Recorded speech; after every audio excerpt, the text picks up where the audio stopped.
समस्त को स्वागत करछि the audio guide YouTube channel को। आज आम डिस्कस करबा एसबीआई पीओ रिक्वायरमेंट 2025 गोटे जॉब बाहर जोटा कि डिस्कस करबा छी।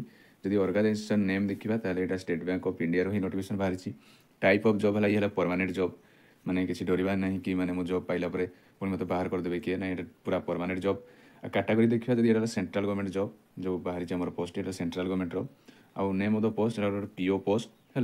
आ टोटाल पोस्ट जब बाहर 600 पोस्ट आम बाहर। एप्लिकेशन मोड है यार ऑनलाइन मोड यार एप्लिकेशन हम। हु कैन अप्लाई पूरा ऑल इंडिया कैंडिडेट जब आप जड़े इंडिया व्यक्ति थे ताकू अप्लाई करेंगे। Place of posting across India बा ओडिशा आपको इंडिया रे ऑल ओवर सेंट्रल गवर्नमेंट जो मैंने ऑल ओवर इंडिया हो पाए कि ओडिशा भी पोस्टिंग हो पाए। यदि यार लास्ट डेट देखा 16 जनवरी 16 जनवरी 2025 यार लास्ट डेट।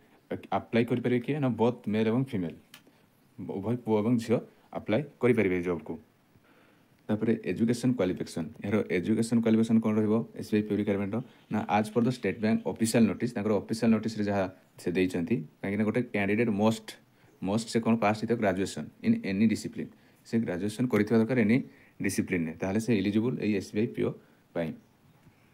जदि आम देखिए यार एज लिमिट तो एज लिमिट यार मैक्सिमम एज हो 30 ईयर और मिनिमम हो 21 ईयर। आज पर एज रिलैक्सेशन गवर्नमेंट रूल जो एज रिलैक्सेशन थाए से एज रिलैक्सेशन जो देखा ताले ओबीसी 3 वर्ष रिलैक्सेशन, एसटी एससी और पीडब्ल्यू 5 वर्ष रिलैक्सेशन और एक्स सर्विसमैन 5 वर्ष रिलैक्सेशन फॉर जदि पीडब्ल्यूएस प्लस एससी एसटी तापे 15 वर्ष यार रिलैक्सेशन अच्छी है। जान आम एज लिमिट तो नेक्स्ट देखा सैलरी यार सैलरी कौन कमी रोचे एसबीआई पीओ तो सैलरी भल अच्छी कहीं बेसिक पे आपको मिल जाए 48,480 आप बेसिक पे पुणी अन्य अलाउंसेस अच्छी रहा खाଇବା तार भी अलाउंसेस अच्छी। सिलेक्टेड प्रोसेस केमती कैंडिडेट सिलेक्शन कराब ये एग्जाम बाई पोस्ट पाई तो यार फास्ट है आम प्रिलिमिनारी गोटे एग्जाम देवाई पड़ो तार गोटे मेन एग्जाम देवाई पड़ो तापर तार इंटरव्यू अच्छी तापर डॉक्यूमेंट वेरिफिकेशन देन से जॉब पाई से एलिजिबल हो। जदि देखिए आम SBI PO requirement exam pattern कौन रही ना इंग्लिश लैंग्वेज आम 40 क्वेश्चन जोटा कि 40 mark, numerical ability 30 question 30 mark और रीजनिंग एबिलिटी 30 क्वेश्चन 30 मार्क जोटा कि 100 क्वेश्चन रहा 100 मार्क और टोटाल टाइम ड्यूरेशन 1 आवर ही रहा। पथे मत लगुच माने प्रिलिमिनारी एग्जामिनेशन तो सेमती मेन एग्जाम पैटर्न कौन रही मेन एग्जामिनेशन सेमती हम देखिए पीओ मेन एग्जामिनेशन कौन तार एग्जाम पैटर्न रही ना आमर यहाँ ऑब्जेक्टिव टेस्ट हम जोटा कि रीजनिंग आउ कंप्यूटर एप्लीट्यूड 40 क्वेश्चन 60 मार्क जोटा कि 40 क्वेश्चन जोटा 60 मार्क हम आउ एनालाइज जोटा कि 30 क्वेश्चन 60 मार्क रही।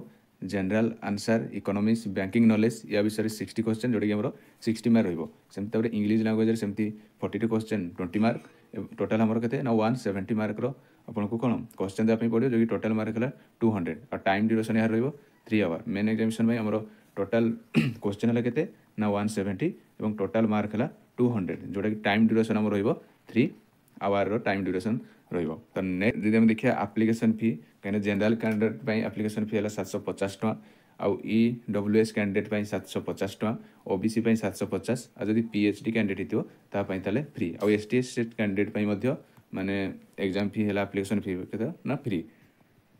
एसबीआई पे तार लास्ट डेट अप्लाई डेट आम जाना लास्ट डेट है 16 जनवरी 2020 और अप्लाई डेट 27 डिसेम्बर स्टार्ट हो गला जे अप्लाई करा चाहते देखिए अप्लाई कर दियो। लास्ट डेट यार है 16 जनवरी 16 जनवरी है लास्ट डेट और प्रिलिमिनारी एग्जाम है 3rd वीक 3rd बा 4th वीक फेब्रुआरी 3rd बा 4th वीक रे यार प्रिलिमिनारी एग्जाम स्टार्ट हो मेन एग्जाम है 2nd वीक बा एप्रिल रे यार स्टार्ट हो।